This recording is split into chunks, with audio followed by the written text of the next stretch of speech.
Hello എല്ലാവർക്കും നമസ്കാരം. Maria's kitchen റെസിപ്പീസിലേക്ക് എല്ലാവർക്കും സ്വാഗതം. ഇന്ന് നമ്മൾ മാഗി നൂഡിൽസ് വെച്ചിട്ട് ഈസി ആയിട്ട് ചെയ്തെടുക്കാവുന്ന റെസിപ്പിയാണ് ചെയ്യുന്നത്.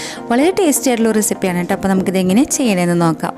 അപ്പോൾ അതിന് വേണ്ടിയിട്ട് ഞാനിവിടെ വെള്ളം തിളപ്പിക്കാൻ വെച്ചിട്ടുണ്ട്. മാഗി നൂഡിൽസ് നമ്മൾ വെള്ളത്തിൽ നിന്ന് ഇങ്ങനെ കോരിയെടുക്കുകയാണ് കേട്ടോ ചെയ്യുന്നത്, ഊറ്റിയെടുക്കുകയാണ് ചെയ്യുന്നത്.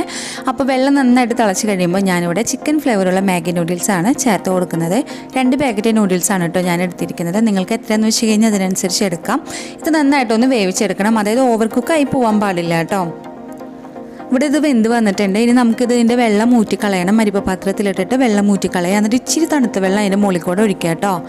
അങ്ങനെ അത് ചെയ്തെടുത്ത് കഴിഞ്ഞാൽ ഇതിനകത്തോട്ട് നമുക്ക് കുറച്ച് ഓയിലൊന്ന് സ്പ്രെഡാക്കി കൊടുക്കാം, അല്ലാന്നുണ്ടെങ്കിൽ ഇത് ഒട്ടിപ്പിടിച്ച് പോവും.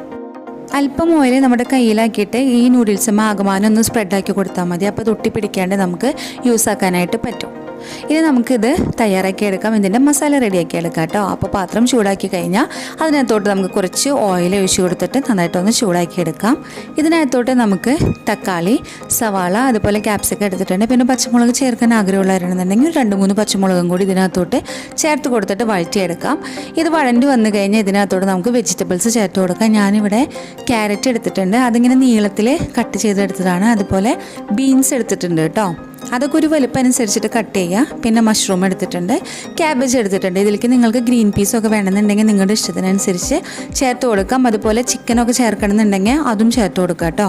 ഇനി ഇത് നന്നായിട്ടൊന്ന് വഴറ്റിയെടുക്കണം. ഇത് ഒരുപാട് കുക്കായി പോവണ്ട, ജസ്റ്റ് ഒന്ന് സ്മെല്ലൊക്കെ മാറി ഒന്ന് വന്നാൽ മതി. അപ്പോൾ ഇതിവിടെ റെഡി ആയി വന്നിട്ടുണ്ട്. ഇതിനകത്തോട്ട് നമുക്ക് മാഗി പാക്കറ്റിൻ്റെ ഉള്ളിൽ നമുക്ക് മസാല കിട്ടുമല്ലോ, അത് നമുക്ക് ചേർത്ത് കൊടുക്കാം. അതുപോലെ തന്നെ ചില പാക്കറ്റിൻ്റെ ഉള്ളിൽ നമുക്ക് സോസ് കിട്ടും. ആ സോസ് ഉണ്ടെന്നുണ്ടെങ്കിൽ അത് നമുക്ക് ഇതിനകത്തോട്ട് ചേർത്ത് കൊടുക്കാവുന്നതാണ്. ഇനി ഇതിനകത്തോട്ട് കുരുമുളക് പൊടി 1 സ്പൂൺ ചേർത്ത് കൊടുക്കുക.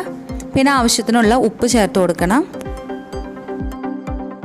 ഇനി ഇത് നന്നായിട്ടൊന്ന് മിക്സ് ചെയ്തെടുക്കുക. ഉപ്പും കുരുമുളക് പൊടിയും എല്ലാം നന്നായിട്ട് റെഡി ആയിട്ട് വരണം. അങ്ങനെ വന്നു കഴിഞ്ഞ് ഇതിനകത്തോട്ട് ഞാനിവിടെ സോയ സോസ് ചേർക്കുന്നുണ്ട്.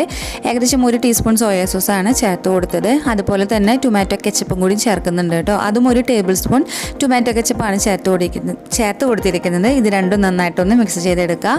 അപ്പോൾ മസാല റെഡിയായി വന്നു കഴിഞ്ഞാൽ നമുക്ക് നേരത്തെ നമ്മൾ തയ്യാറാക്കി വെച്ച മാഗി നൂഡിൽസ് ഉണ്ടല്ലോ, അത് നമുക്ക് ഇതിനകത്തോട്ട് ചേർത്ത് കൊടുക്കാം. ഇത് ഓയിൽ സ്പ്രെഡ് ചെയ്ത് കാരണം ഇത് ഒട്ടിപ്പിടിക്കാണ്ട് നമുക്ക് കിട്ടിയിട്ടുണ്ട്. പിന്നെ ഇത് ചേർത്ത് കൊടുക്കുന്ന സമയത്ത് നമുക്ക് തീ ഓഫ് ചെയ്തിടാം കേട്ടോ. പിന്നെ ബാക്കിയുള്ള ചൂടിൽ ഇത് നന്നായിട്ടൊന്ന് മിക്സ് ചെയ്തെടുത്താൽ മതി. കുറേശ്ശെയായിട്ട് നന്നായിട്ടൊന്ന് മിക്സ് ചെയ്തെടുക്കുക. പിന്നെ ഇതിനകത്തോട് നിങ്ങൾക്ക് ടേസ്റ്റിന് വേണ്ടി വേറെ എന്തെങ്കിലുമൊക്കെ ചേർക്കണം, അല്ലെങ്കിൽ മസാലപ്പൊടി ചേർക്കണം, ചാട്ട് മസാല ചേർക്കണം, മല്ലിയില ചേർക്കണം, അങ്ങനെയൊക്കെ ഉണ്ടെന്നുണ്ടെങ്കിൽ അതൊക്കെ നിങ്ങൾക്ക് ചേർത്ത് കൊടുക്കുക കേട്ടോ. അപ്പോൾ നമ്മുടെ മാഗി മസാല ഈസി ആയിട്ട് ചെയ്തെടുക്കാവുന്ന മാഗി മസാല റെഡി ആയിട്ടുണ്ട്. നിങ്ങളെല്ലാവരും ഇതൊന്ന് ട്രൈ ചെയ്ത് നോക്കുക. നെക്സ്റ്റ് വീഡിയോയിൽ പുതിയ റെസിപ്പി ആയിട്ട് നമുക്ക് കാണാം.